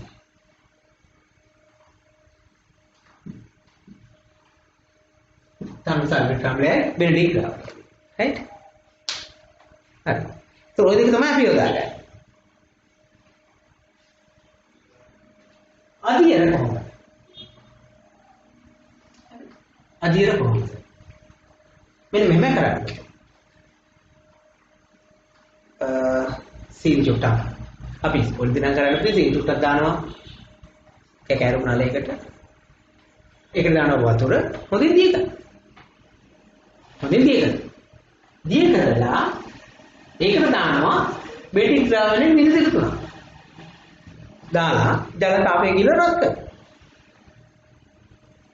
මොනෝ වර්ණ වෙනසක්වත් ලැබෙන්නේ නැහැ. මොනෝ වර්ණ වෙනසක්වත් ලැබෙන්නේ නැහැ. ඒක පැත්තකින් තියෙනවා.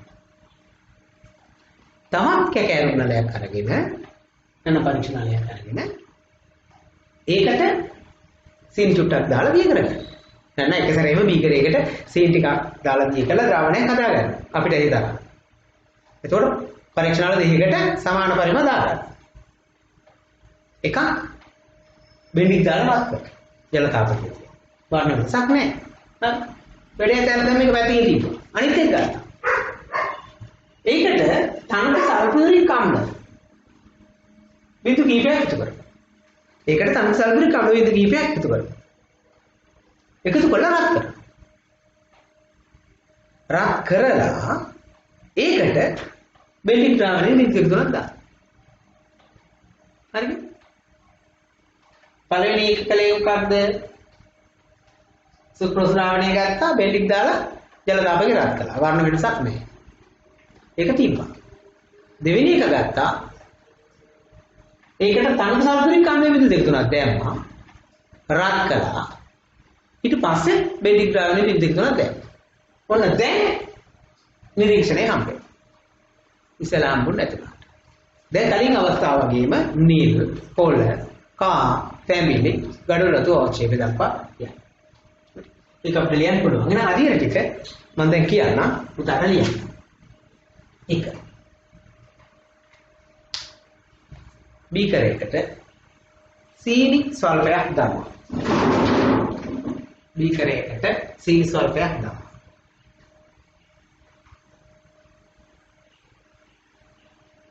ද්‍රාවණයක් සකස් කර ගැනීම. ද්‍රාවණයක් සකස් කර ගැනීම.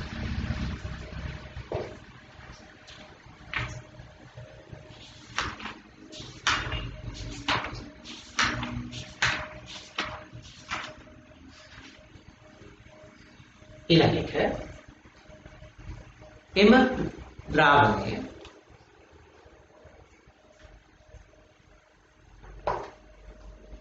පරීක්ෂණාල දෙකකට අඩක් බැගින් වනසේ පරීක්ෂණාල දෙකකට අඩක් බැගින් වනසේ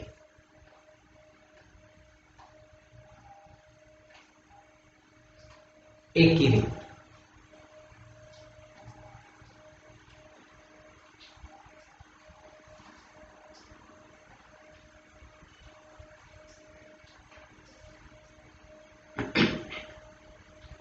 තුන්වෙනි එක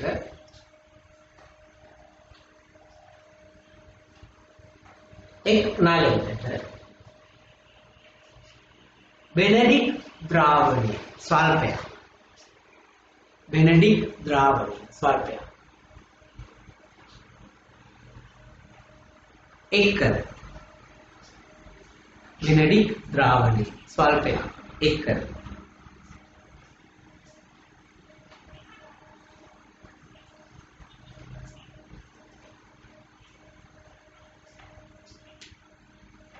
බෙනඩික් ද්‍රාවණයේ ස්වල්පයක් එක් කර ජල තාපකයක ගිල්වා රත් කිරීම.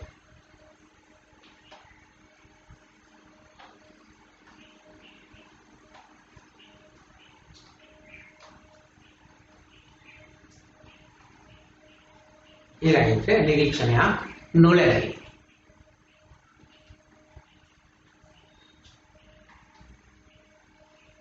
ඊළඟට අනෙක් නාලයට අනෙක් සුක්‍රෝස් ද්‍රාවණයට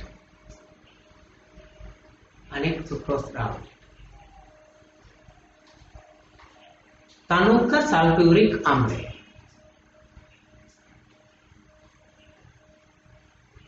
බින්දු කිහිපයක්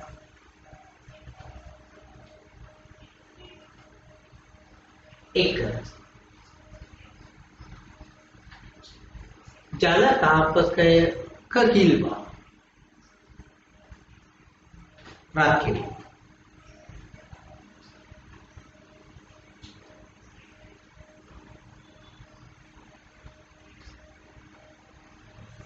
ජල තාපකයක ගිල්වා රත් කිරීම. ඊළඟ රත් කළ ද්‍රව්‍ය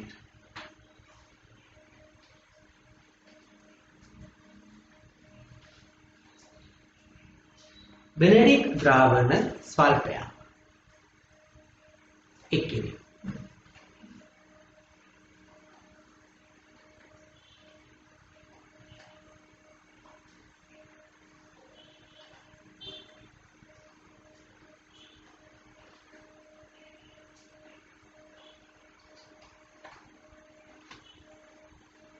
දැන් තමයි පුතේ නිරීක්ෂණය ලැබෙන්නේ. නිරීක්ෂණය මොකද වෙන්නේ? නිරීක්ෂණය නිල්, පොළ, කහ තැඹිලි ගඩොල් රතු අවක්ෂේපය. හරි ගඩොල් රතු අවක්ෂේපය. මෙතෙන්දී අපි කලින් අප නිරීක්ෂණය ඉගෙන පුංචි පැහැදිලි කිරීමක් චුට්ටක් අපි බලමු. නිගමනය ආහාර ප්‍රභවයේ සුක්‍රෝසඩ ප්‍රභවයේ සුක්‍රෝසඩ පුතේ සුක්‍රෝස් තියනවද නැද්ද කියන එක බෙන්ඩික් වලින් මනින්න බෑ. බෙන්ඩික් ආන්සර් කරන්නේ සුක්‍රෝස් වලට. එහෙනම් තනකො සල්ෆරික් ආම්ලයෙන් මේ සුක්‍රෝස් කියන එක නා ග්ලූකෝස් කරලා දෙන්න එපානේ. මේ පෙන්නන්න නේද? එහෙම තමයි මේ වෙලා තියෙන්නේ. සරල සීනි මොනොසැකරයිඩ් එකක් කරන්න ඕන. මොනොසැකරයිඩ් කරාට පස්සේ තමයි බෙනඩික් ප්‍රතික්‍රියා දාන්න. හරි? එහෙනම් ඔන්න ඔය ටික සටහන් කරගන්න. එතකොට පුතේ අපි දැන් කාබෝහයිඩ්‍රේට්ස් කියන කොටස අවසන් කරලා තියෙනවා. හඳුනා ගැනීමට යනවා. මම මේක මම උදාහරණයක් මේක සටහන් කරගන්න. දැන් අපි සාමාන්‍ය වීඩියෝ එක වෙලා පැය එකමාරක් ඒ කියන්නේ පැය 3ක විතර වැඩ ප්‍රමාණයක් ඔයාලා මේකෙන් වැටෙන්නේ. පැය 3ක් විතර කාලයක් ගත වෙයි. ඔයාලට මේ වැඩ ටික කරගන්න. මේ වැඩේ කරලා නැවත කියවලා බලන්න.